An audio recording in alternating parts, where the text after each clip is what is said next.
Hello what's up दोस्तों, कैसे हैं आप सभी। फिर से एक बार आपके अपने चैनल में आपका स्वागत है करियर भाई में। दोस्तों, बात आज कर रहे हैं कि टीसीएस की जो एग्जामिनेशन होती है, जिसे कहा जाता है एनक्यूटी या नेशनल क्वालिफायर टेस्ट, जो कि टीसीएस में अगर आपको जॉब करना है तो आपको ये एग्ज़ाम जो है वो क्लियर करनी पड़ती है और उसके बाद ही आपको टीसीएस के अंदर जो है वो जॉब मिल सकता है। तो दोस्तों, आज हम यहाँ पर सारे उसके डिटेल्स के बारे में बात करने वाले हैं। हम बात करेंगे कि इसके लिए एलिजिबिलिटी क्राइटेरिया क्या रहेगा, इसके अंदर सिलेबस क्या क्या कवर किया जाएगा और टेस्ट में कौन से सेक्शन के लिए कितने कितने मार्क्स यहाँ पर होने वाले हैं और कुछ कॉमनली जो सवाल पूछे जाते हैं उसके भी जवाब इसी वीडियो के अंदर आपको मिलने वाले हैं। लेकिन दोस्तों, आगे बढ़ने से पहले अगर आप इस चैनल के ऊपर नए हैं और अब तक आपने सब्सक्राइब नहीं किया हुआ है तो दोस्तों इंतज़ार किस बात का कर रहे हैं, चैनल को फटाफट सब्सक्राइब कर दीजिए ताकि आप ऐसे ही नए नए वीडियो यहाँ पर देख सकें। तो चलिए दोस्तों शुरू करते हैं। तो दोस्तों, शुरुआत हम करेंगे कि कौन इस टेस्ट को देने के लिए एलिजिबल होता है। तो इसके एलिजिबिलिटी क्राइटेरिया क्या है वो सबसे पहले हम क्लियर कर लेते हैं। तो देखिए, अंडर ग्रेजुएट, पोस्ट ग्रेजुएट या डिप्लोमा के जो स्टूडेंट्स हैं जो कि अपने फाइनल ईयर में हैं, अपने फाइनल ईयर की एग्जामिनेशन दे रहे हैं, ऐसे बच्चे भी यहाँ पर जो है वो एलिजिबल होते हैं। इसके अलावा अगर आप प्री फाइनल ईयर में भी हैं, मान लीजिए 3 साल का डिग्री कोर्स है, आप सेकेंड ईयर में भी हैं और अब बस एग्ज़ाम दे करके आप थर्ड ईयर में जाने ही वाले हैं, तो भी आप यहाँ पर इस एग्जामिनेशन के लिए क्वालिफाई कर सकते हैं, यहाँ पर एग्जामिनेशन दे सकते हैं। इसके अलावा यहाँ पर डिग्री या डिसिप्लिन का कोई वहाँ पर कोई शर्त नहीं है। किसी भी डिसिप्लिन से आया हुआ, यानी कि साइंस, कॉमर्स, आर्ट्स, किसी भी स्ट्रीम का जो ग्रेजुएट बच्चा है वो यहाँ पर इस टेस्ट के लिए एलिजिबल होगा। इसके अलावा जो फ्रेशर्स हैं जिनके पास 2 साल से कम का एक्सपीरियंस है, ऐसे बच्चे भी इस टेस्ट के लिए जो है वो अप्लाई कर सकते हैं। हाल फिलहाल यहाँ पर 2021 के जो पास आउट बच्चे होंगे उनके लिए एक बहुत बड़ा एडवांटेज ये है कि वो जो है वो टीसीएस के कैंपस हायरिंग में वहाँ पर एलिजिबल होंगे, जिसे टीसीएस कैंपस हायरिंग YOP कहा जाता है। तो इसके तहत वो बच्चे जो है वो पहले ही टेस्ट दे करके डायरेक्टली टीसीएस में जो है वो जॉब पा सकते हैं। और फ़ायदा ये है कि अभी फ़िलहाल ये जो टेस्ट है वो सिर्फ जो बच्चे 2021 में पास आउट हो रहे हैं उन्हीं के लिए खुल रही है और बाद में बाकी लोगों के लिए भी खुलेगी। तो फ़ायदा ये होगा कि आपको पहले एक्सेस मिल जाएगा। अगर आप 2021 में पास आउट हो रहे हैं तो आप इनकी टेस्ट पहले दे सकते हैं और अगर आप इसमें क्लियर हो गए तो फिर आपको यहाँ पर नौकरी जो है वो टीसीएस में पाना आसान हो जाएगा। तो दोस्तों, ये जो एनक्यूटी होती है वो भी 3 स्टेजेस में कंडक्ट की जाती है। तो पहला जो स्टेज है वो ऑनलाइन टेस्ट, जो कि नेशनल क्वालिफायर टेस्ट और एनक्यूटी जिसे कहा जाता है वही होगा। इसके बाद यहाँ पर टेक्निकल इंटरव्यू होगा।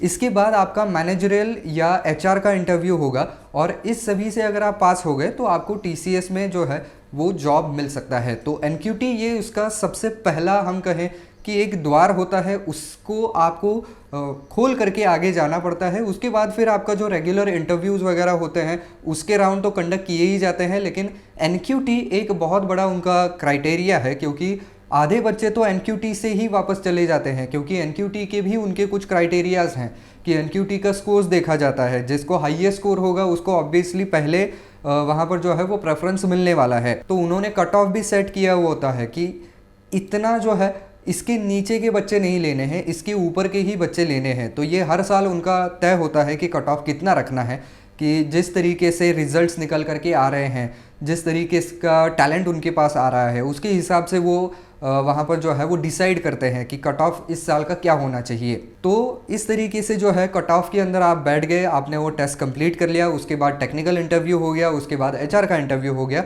और फिर पास हो गए। तो अभी हम फिलहाल जो है वो केवल और केवल एनक्यूटी के ऊपर फोकस कर रहे हैं कि अब इसके अंदर कौन से सब्जेक्ट होते हैं, उसको वेटेज कितना होता है। वेटेज से मेरा मतलब है कि सवाल कितने आते हैं और वहाँ पर उसको आंसर करने के लिए आपके पास समय कितना रहता है। तो यहाँ पर देखिए, सबसे पहले आपके वर्बल एबिलिटी के ऊपर सवाल पूछे जाएंगे। तो इसके टोटल 24 क्वेश्चंस होते हैं, 24 सवाल इसके अंदर होते हैं और इसको कंप्लीट करने के लिए आपको आधे घंटे का यानी कि 30 मिनट का समय दिया जाता है। इसके बाद आता है रीजनिंग एबिलिटी। इसके अंदर 30 सवाल होते हैं और इसको कंप्लीट करने के लिए आपको 50 मिनट का समय दिया जाता है। इसके अलावा न्यूमेरिकल एबिलिटी, इसके 26 सवाल होते हैं और आपको इसे कंप्लीट करने के लिए 40 मिनट का वक्त दिया जाएगा। इसके अलावा प्रोग्रामिंग लॉजिक के 10 सवाल होते हैं और इसे सॉल्व करने के लिए आपको केवल 15 मिनट का समय मिलने वाला है। और आखिर में कोडिंग के 2 सवाल आते हैं जिसे सॉल्व करने के लिए आपको पूरे 45 मिनट का समय दिया जाएगा। तो आपने देखा होगा कि यहाँ पर अलग अलग तरीके के सवालों को अलग अलग जो है वो समय दिया जा रहा है और नंबर ऑफ क्वेश्चंस भी कम ज़्यादा हो रहे हैं। और ये जो सारी की सारी टेस्ट है वो ऑनलाइन ही होती है और ये जो सारे सब्जेक्ट्स हैं वो उसी टेस्ट के अंदर होते हैं। ऐसा नहीं होता है कि रीजनिंग की टेस्ट अलग दिन पे होगी और आपकी कोडिंग की टेस्ट अलग दिन पे होगी, ये सब कुछ एक ही में होता है। लेकिन वो जो सवाल है वो कंप्लीट करने के लिए आपकी स्क्रीन के ऊपर टाइमर चलता रहेगा। तो उस सेक्शन के पर्टिकुलर सेक्शन के जो भी कोई सवाल है वो कंप्लीट करने के लिए आपको कुछ तयशुदा समय दिया जाएगा, उसके अंदर ही आपको उसको कंप्लीट करना है। उसके बाद सेक्शन चेंज हो जाएगा और सवाल भी चेंज हो जाएंगे, फिर आप वापस पीछे जाकर के उन सवालों को सॉल्व नहीं कर पाएंगे। तो दोस्तों अब थोड़ा सा और इन डेप्थ जाते हैं। तो जो मैंने सबसे पहले आपको बताया था वर्बल एबिलिटी, तो इसके अंदर स्पेसिफिकली कौन सी चीज़ों को कवर किया जाएगा। तो देखिए यहाँ पर रीडिंग कॉम्प्रहेंशन के ऊपर ध्यान दिया जाएगा, उससे रिलेटेड जो है वो सवाल पूछे जाएंगे। सेंटेंस करेक्शन और एरर स्पॉटिंग, इसके अंदर covering topics such as subject verb agreement, pronoun agreement, इसके अलावा पैरेललिज्म, इसके अलावा prepositions, articles, tenses, modifiers etcetera. तो ये सारी चीज़ें इसमें आएंगी। इसके अलावा सेंटेंस कंप्लीशन होगा, पैराजम्बल्स होगा, क्लोजर पैसेजेस होंगे, वोकैबुलरी होगी, फ्रेजल वर्ब्स एंड ईडियम्स, इसके ऊपर भी सवाल आएंगे। और आखिर में होगा voices and forms of speech.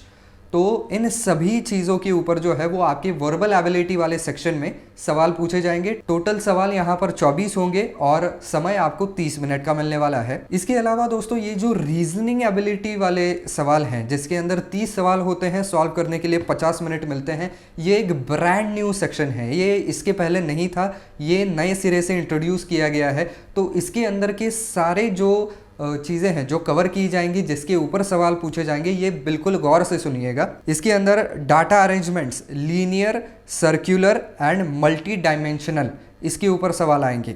इसके अलावा blood relations, coding, decoding, series and visual reasoning, इसके अलावा data interpretation, data sufficiency, clocks, calendars, इसके अलावा cubes and direction sense, logical connectives and syllogisms, ये भी एक चीज़ है, वेन डायग्राम्स और इनइक्वालिटीज़।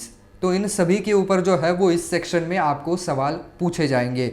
इसके बाद जो सेक्शन है वो है न्यूमेरिकल एबिलिटी। 26 सवाल है, 40 मिनट आपको दिए जाएंगे।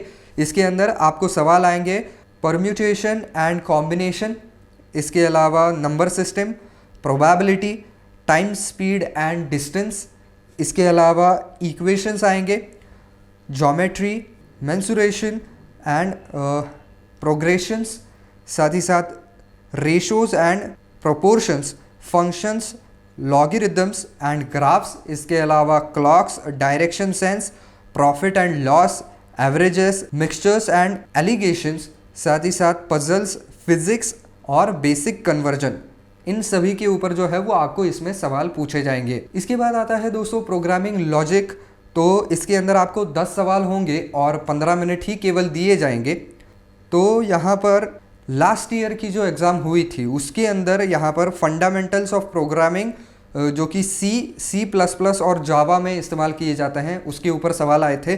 पर्टिकुलरली देखा जाए तो operations, looping statements, control statements, arrays, strings and functions, इसके अलावा object oriented programming OOPS, standard template libraries STL, object modelling, compiler design, threading, data structures, linked list, stack, Q, trees and graphs, इसके अलावा recursion. और साथ ही साथ इस year की exam के लिए आपको जो है वो सुडो कोडिंग और algorithms, basic software development cycle, इसके ऊपर भी प्रिपरेशन करके जाना चाहिए। और एक अगर आपको प्रो टिप देना चाहूँ तो पिछले साल TCS की जो टेस्ट थी उसके अंदर 60% जो सवाल थे वो यहाँ पर C++ प्रोग्रामिंग जो होता है उसके ऊपर बेस्ड थे।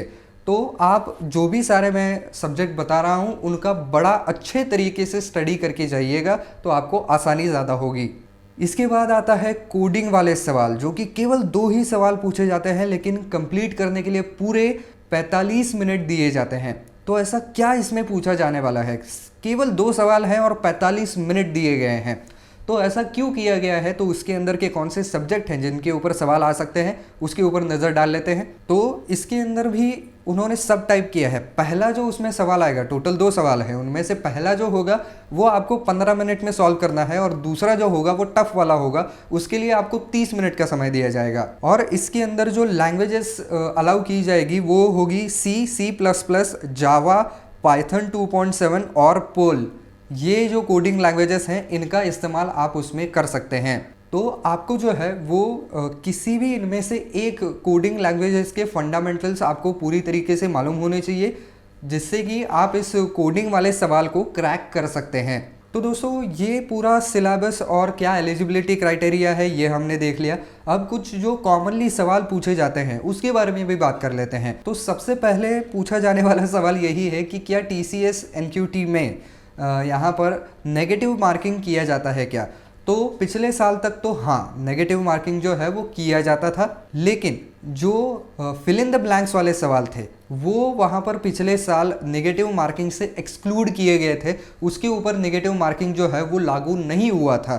तो ये एक फ़ायदा आपको वहाँ पर मिल सकता है।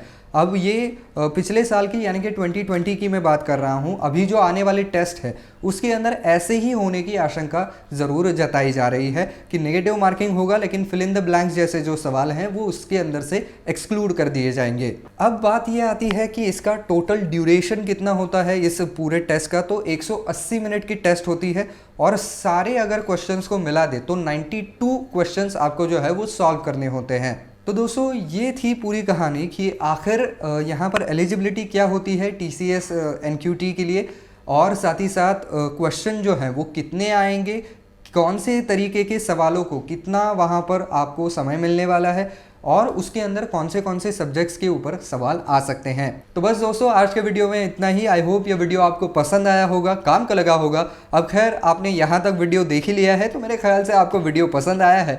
तो दोस्तों, वीडियो को लाइक करना बिल्कुल ना भूलिएगा। हम इन वीडियो के पीछे बहुत ज़्यादा मेहनत करते हैं। तो दोस्तों, अगर आप लाइक करेंगे तो हमें आगे बढ़ने के लिए बहुत ज़्यादा प्रोत्साहन मिलेगा, और साथ ही साथ इस वीडियो को ज़्यादा से ज़्यादा शेयर करने की भी आप ज़रूर कोशिश करें, ताकि आपके जैसे ही और लोगों की भी हेल्प हो सके।